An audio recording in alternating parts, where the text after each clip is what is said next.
직접적인 경로를 이제는 미국이나 유럽이 아니라 알리든 테무든 쉬인이든 한국으로 유턴을 한다. 그럴 가능성이 굉장히 크고요. 거기는 한국 시장을 그걸 공략하기 위해서라기보다는 한국 시장에서 다시 미국으로 우회 수출을 하는.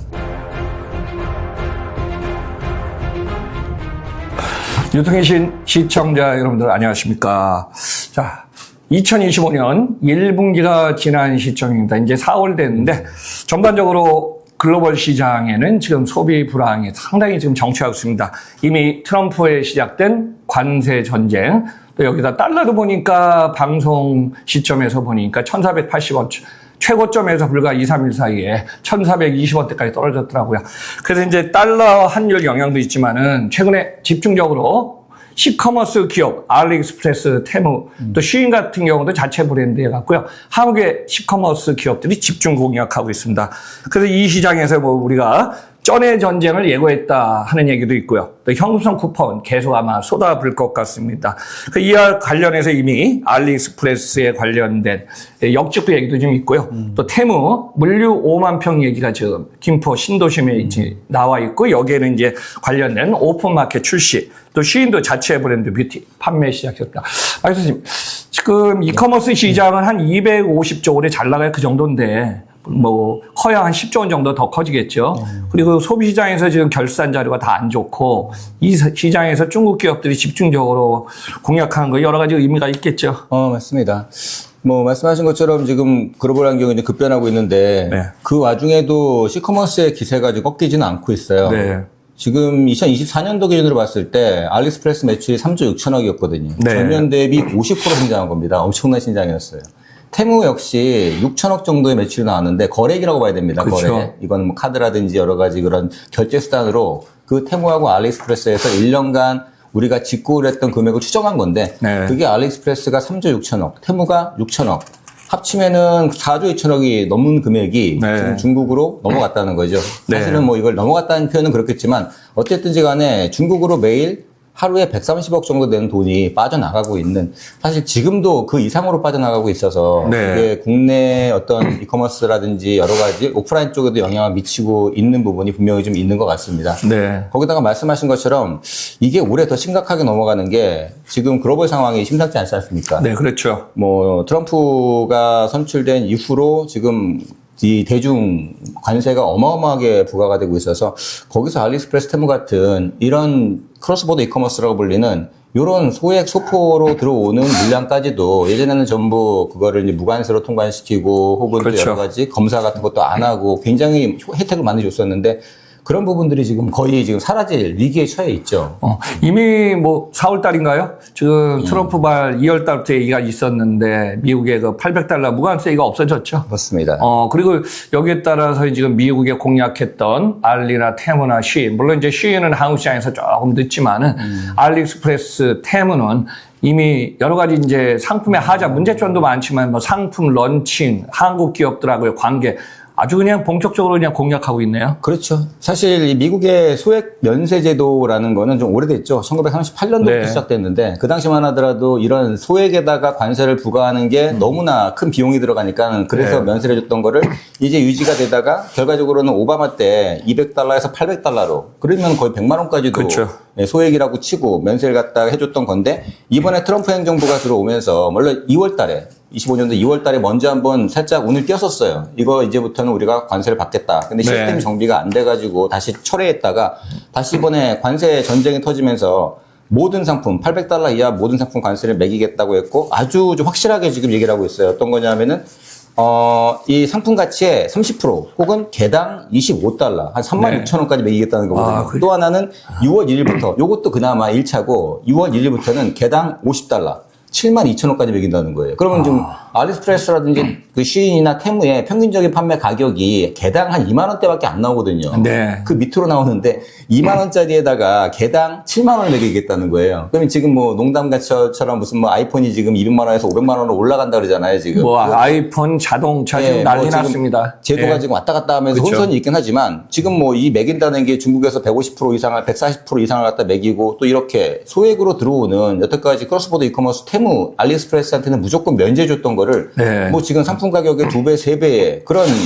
관세를 매기고 통관을 시키겠다. 라고 선포를 한 거라서 지금 이게 중국의 알리익스프레스 테무뿐이 아니라 중국 제조업계 전체, 중소 제조업계 전체가 지금 공포에 지금 휩싸여 있고 얼마 전에는 항의 시위까지도 했더라고요. 네.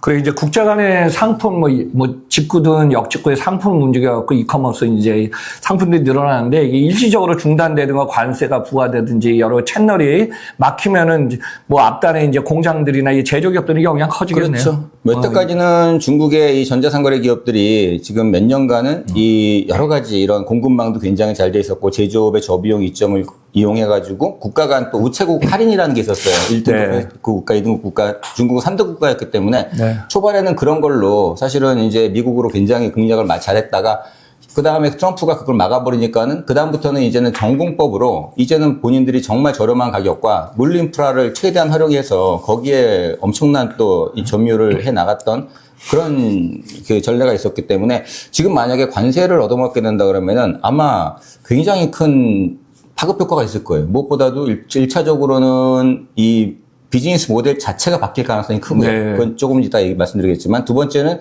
그 비즈니스 모델 바꾼과 동시에 직접적인 경로를 이제는 미국이나 유럽이 아니라 알리든 테무든 쉬인이든 한국으로 유턴을 한다.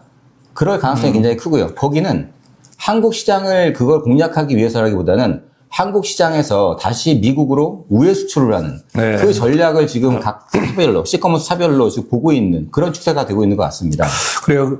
뭐 이제 방송 뒤에서 또 말씀드리겠지만은 테무가 지금 김포에다가 5만 평 물류센터 둔 것도 사실 뭐 오픈마켓에 어떤 준비하는 것도 있지만은 해외 중국에서 들어온 상품이나 또 한국 상품을 갖다가 이제 해외에 지금 진출하는 데 도움 주는 이런 다양한 지금 얘기가 좀 있지 않습니까? 그래서 한국 시장을 교두보로 해서 글로벌로 나갔어요. 우리가 이제 어떻게 보면 뭐 해운에서 C&에어라 그러죠. 복합 운송이라든가 이쪽으로도 좀 영향이 좀 있을 것 같습니다. 그래서 이런 부분들이 관세 전쟁뿐만 아니라 요즘 환율 문제, 해외에서 수입해오는 기업들, 뭐 수출 기업들, 요즘 뭐 환율이 불안정하고, 뭐 어떻게 보면은 널뛰기 식으로 그냥 왔다 갔다 하다 보니까 예측이 불허하다고 이것도 지금 직구 상품이나 이커머스 시장에 큰 영향을 주겠네요.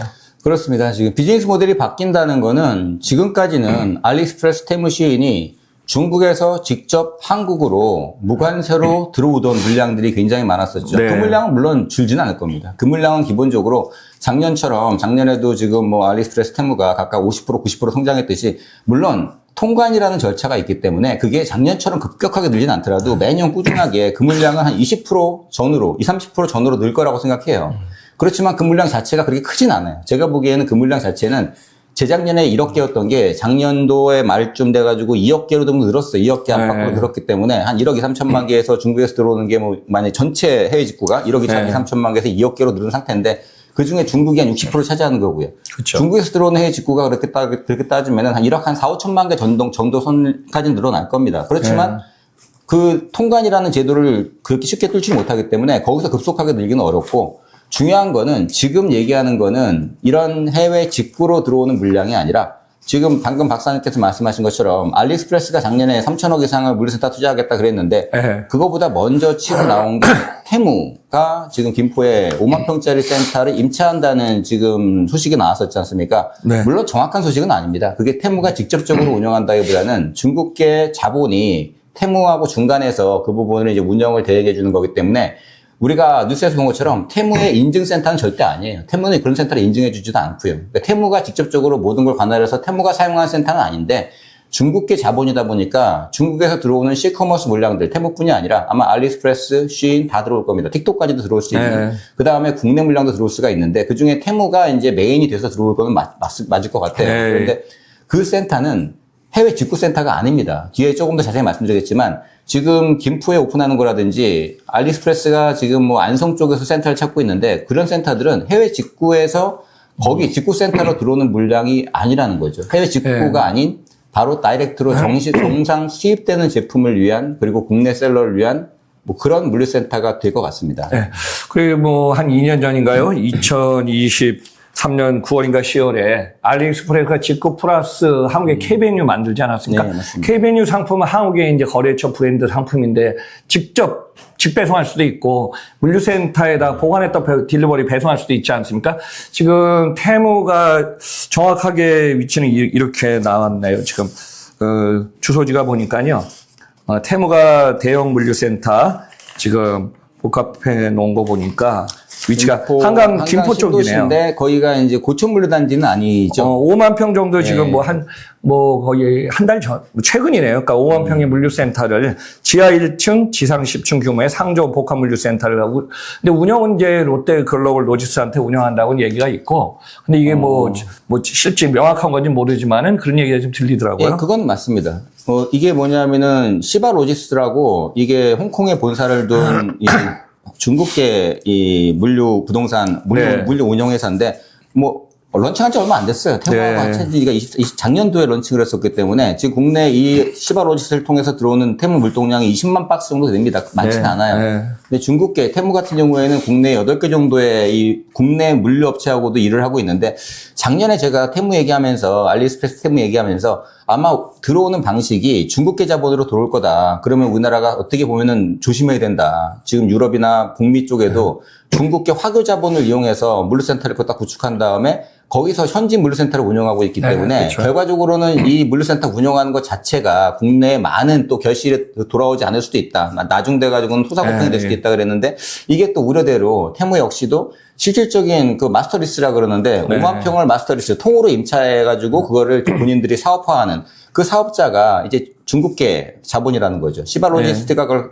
맡아가지고 하는데 그러다 보니까는 이제 거의 대부분 중국 물량 위주로 들어가면서 말씀하신 것처럼 거기에는 제가 보기에는 5만 평이거든요. 이게 지상 1층 지하 1층, 지상 10층 규모니까 엄청 큰 거예요. 근데 층이 사실 연면적으로 따진다면 이게 연면적이기 때문에 바닥 면적은 넓지 않지만 4, 5천 평 정도 되겠네요. 바닥 면적은 7, 8천 평 아마 될 것 같은데 그렇죠. 이제 연면적으로는 층별로 한 5천 평씩 올라갈 텐데 엄청나게 큰 물류센터에 사실은 연면적으로만 따진다 그러면 그렇죠. 우리나라에 있는 웬만한 물류센터들이 2, 3만 평이면 대형이라 그랬는데 5만 평이면 거의 초대형급으로 오픈하는 거는 맞고요. 거기에 지금 이 태무의 그 직구 물량이 들어갈 수는 없다고 봐요. 지금 당장에 들어갈 수 있는 건 아니고 이제 앞으로 제가 보기에는 이 물류센터를 활용을 해서 이제는 태무도 뭐라고 했냐면 L2L이라 그래서 초청제라 그러죠. 셀러 초청제라고. 셀러를 초청하는데 국내 업체들을 초청을 하고 있어요, 지금. 그게 이제 K벤이랑 똑같겠죠.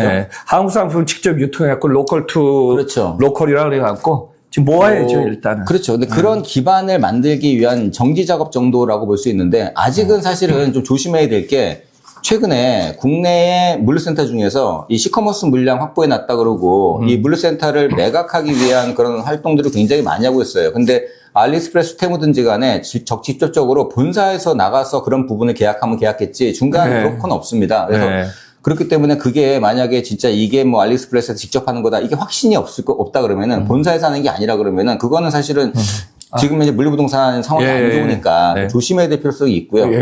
지금 그래요. 여기서 제가 한번 사실 한국의 지금 물류부동산 상황도 지금 공실도 많고 상당히 지금 주춤하는 상황에서요. 물류부동산 5만 평 상당히 큰 거거든요. 그렇죠. 여러분들 한번 생각해 보십시다. 알리익스프레스가 2년 전에 1조 4천 5천에 물류센터에 2,600억을 투자한다고 하면서 일단 얘기는 했어요. 알리가 K베뉴 만들고 지금 이번에 태무는 물류센터 5만 평을 확보하면서 직구 상품 플러스 국내 상품을 갖다 이제 만들어야 되니까 말씀하신 대로 한국 상품을 직접 유통하는 걸 로컬 투 로컬이랍니다. L2L이랍니다. 그러면 이 물건을 또 보관해서 또 전 세계로 나갈 수도 있고 이런 센터의 규모를 해서 이제 계획을 하는 거지 이게 지금 명확하게 이 방향으로 간다는 건 아니지만은 그만큼 물동량을 갖다가 채우면서 국내 한국 시장도 공략하고 해외도 나가는 이 교두 역할을 하겠다는 거죠. 그렇죠. 그렇게 한번 이해하시면 될 것 같습니다.